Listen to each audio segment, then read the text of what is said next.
ನಮಸ್ಕಾರ ವಿದ್ಯಾರ್ಥಿಗಳೇ, SQL ನಲ್ಲಿ ಸೆಕೆಂಡ್ ಪ್ರೋಗ್ರಾಮ್ ನೋಡೋಣ. Create a student database and compute the results. ಒಂದಷ್ಟು ಸ್ಟೂಡೆಂಟ್ ಡೀಟೇಲ್ಸ್ ತಗೋಬೇಕು. ಸೊ ಅವ್ರು ತಗೊಂಡಿರೋ 6 ಸಬ್ಜೆಕ್ಟ್ಸ್ನಲ್ಲಿ ಮಾರ್ಕ್ಸ್ನಲ್ಲಿ ರಿಸಲ್ಟನ್ನ ಯಾವ ರೀತಿ ನಾವು ಜನರೇಟ್ ಮಾಡಬಹುದು, ಸೊ ಅದನ್ನು ನಾವು SQL ಲ್ಯಾಂಗ್ವೇಜ್ನಲ್ಲಿ ಹೇಗೆ ಅದನ್ನು ಎಕ್ಸಿಕ್ಯೂಟ್ ಮಾಡ್ಬೋದು ಅನ್ನೋದನ್ನು ನೋಡೋಣ. So go to SQL prompt. ಇಲ್ಲಿ ಟೇಬಲ್ನ ಕ್ರಿಯೇಟ್ ಮಾಡೋಣ. Create table student. So within bracket first field ಬಂದು SID. ಸೊ SID ಯಾವ ಡೇಟಾ ಟೈಪ್ ಬರುತ್ತೆ ಅಂದರೆ number data type. So SID ಬಂದು ಒಂದು 4 ಕ್ಯಾರೆಕ್ಟರ್ಸ್ ಇರಲಿ. Then comma. ನೆಕ್ಸ್ಟ್ ನೇಮ್ ಅಂದರೆ student name varchar 2. So size ಬಂದು ಒಂದು 15 ಕೊಡಿ, ಕಾಮಾ. Next subject 1. ಸೊ ನಾವು ಏನು ಮಾಡ್ತೀವಿ ಅಂದರೆ ಕಂಟಿನ್ಯೂಸ್ ಲೈನಲ್ಲಿ ಟೈಪ್ ಮಾಡ್ತೀವಿ. ಸೊ ಬೇಡ ಲೆಂದಿ ಲೈನ್ ಆಗುತ್ತೆ ಅನ್ನೋದಿದ್ರೆ so press enter key.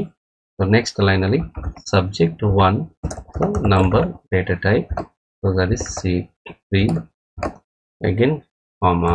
Next line subject 2, number data type, size is 3, comma, separator, again subject 3, number within bracket 3, comma,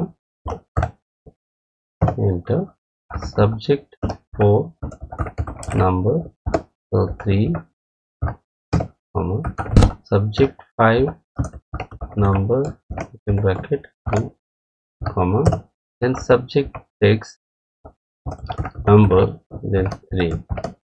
Then so this is the last subject fix ಆಗಿರೋದ್ರಿಂದ end ಅಲ್ಲಿ closing bracket ಹಾಕಿ then semicolon, then enter. So table ಇಲ್ಲಿಗೆ create ಆಯಿತು. ನಾವು ಈಗ values ಅನ್ನು insert ಮಾಡಬೇಕು, ಅಥವಾ ನಾವು ಡಿಸ್ಕ್ರೈಬ್ ಮಾಡಿ ಟೇಬಲ್ ಚೆಕ್ ಮಾಡೋದಾದರೆ DESC describe student, then semicolon. So ಎಲ್ಲ ಫೀಲ್ಡ್ ಕೂಡ ನಮಗಿಲ್ಲಿ ಡಿಸ್ಪ್ಲೇ ಆಗ್ತಾ ಹೋಗುತ್ತೆ. ಸೊ ನೆಕ್ಸ್ಟ್ ಬಂದು ವ್ಯಾಲ್ಯೂಸ್ ಅನ್ನು ಇನ್ಸರ್ಟ್ ಮಾಡ್ತಾ ಹೋಗಬೇಕು.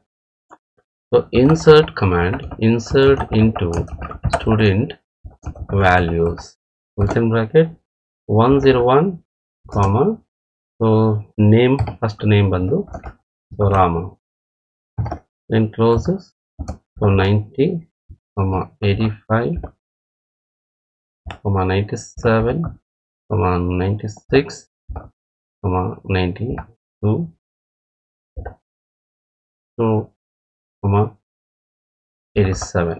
so 6 ಸಬ್ಜೆಕ್ಟ್ ಎಲ್ಲವೂ ಎಂಟ್ರಿ ಆದಮೇಲೆ ಸೆಮಿಕೋಲನ್, ದೆನ್ ಎಂಟರ್. ಸೊ ಇಲ್ಲಿ ಒಂದು ಮಿಸ್ಟೇಕ್ ತೋರಿಸ್ತಾ ಇದೆ, quoted string not properly terminated. So ನಾವು ಇಲ್ಲಿ ಸ್ಟ್ರಿಂಗನ್ನು ಪ್ರಾಪರಾಗಿ ಟರ್ಮಿನೇಟ್ ಮಾಡಿಲ್ಲ ಅಂತ ಬರ್ತಿದೆ. ಯಾಕೆಂದರೆ ಇಲ್ಲಿ ರಾಮ ಅಂತ ನೇಮ್ ಟೈಪ್ ಮಾಡಬೇಕಾದ್ರೆ ಈ ರೈಟ್ ಸೈಡಲ್ಲಿ ಡಬಲ್ ಕೋಟ್ ಇದೆ, ಲೆಫ್ಟ್ ಸೈಡಲ್ಲಿ ಸಿಂಗಲ್ ಕೋಟ್ ಇದೆ. ಸೊ ನಾವು ಯಾವುದಾದ್ರೂ ಒಂದನ್ನು ಸಿಮಿಲಾರಿಟಿಯಿಂದ ಕಾಪಾಡ್ಕೋಬೇಕಾಗುತ್ತೆ. Single quote means single quote only. Plus enter key. ಇಲ್ಲಿ ಒಂದು ರೋ ಇನ್ಸರ್ಟ್ ಆಯಿತು. ಸೊ ಸೆಕೆಂಡ್ ಡೇಟಾ ಎಂಟ್ರಿ ಮಾಡೋಣ. ಸೆಕೆಂಡ್ ವ್ಯಾಲ್ಯೂ 102ನಲ್ಲಿ so another student that is Reema. So you can change the values. So ನಿಮಗೆ ಎಷ್ಟು ಬಂದಿದ್ದ ವ್ಯಾಲ್ಯೂಸನ್ನು ನಾವಿಲ್ಲಿ ಅಪ್ಡೇಟ್ ಮಾಡ್ತಾ ಹೋಗ್ಬೋದು ಮತ್ತು ಚೇಂಜ್ ಮಾಡ್ತಾ ಹೋಗ್ಬೋದು. So 67, then 86, then 62, the next one is 76. so end ಹೋಗಿ press enter key. so again so third row so 103ನಲ್ಲಿ so next ಒಂದು ದೀಪ ಅಂತ ಇದೆ, ದೀಪ. next values are 60, again 55, 47, 36, next 60, next 65. So ಈ ರೀತಿ ಸೊ 3 ರೋನ ಇನ್ಸರ್ಟ್ ಮಾಡಿದ್ದೀವಿ. So let us go with this. Select star from student table, student semicolon. So 3 ರೋನ ನಾವು insert ಮಾಡಿದ್ವಿ. So 10 ರೋಗಳನ್ನು insert ಮಾಡಿದ್ಮೇಲೆ ಏನು ಮಾಡಬಹುದು ಅನ್ನೋದನ್ನು ಮುಂದಿನ ವಿಡಿಯೋದಲ್ಲಿ ನೋಡೋಣ.